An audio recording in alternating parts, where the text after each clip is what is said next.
This poem is for the black boy who was shot in front of Burger King in Charlotte, North Carolina, though I will not say his name just for points. When I was 7 years old, I got stung by a bumblebee for the first time, and I saw its body fall to the ground because bumblebees always die right after they sting.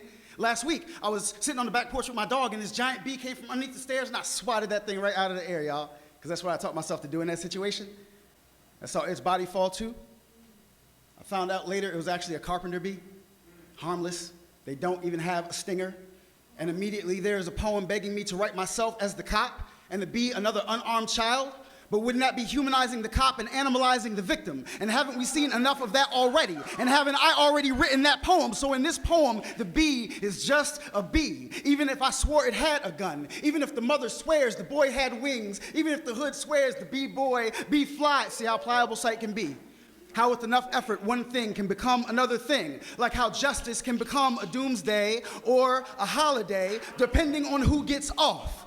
And I tell myself, don't say their names, but the activist in me says, say their names or no one else will. The slam poet in me says, don't you dare build a score off a deconstructed name. And I won't, because I know how pliable a name can be, meaning with enough effort, it can become my son's name, my daughter's name.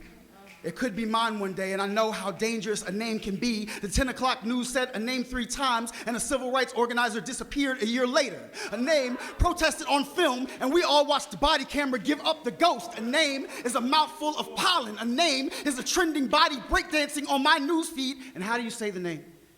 Do you say it like a mother calling her child home, or do you say it like a perfect score at a poetry slam? Last week, I felt guilty for reacting to a bee based on perception. The bee couldn't educate me. It was my job to educate myself. When I was 7, I saw the bee fall to the ground, but I didn't kill it. I mean, it's dead because of me, but it did sting first, right? See, the boy just had bright eyes and a curious mind, like most carpenter boys who die without ever using the stinger that they don't even have. But like I said, sight is pliable. A person can see what they want to see. Can you see now?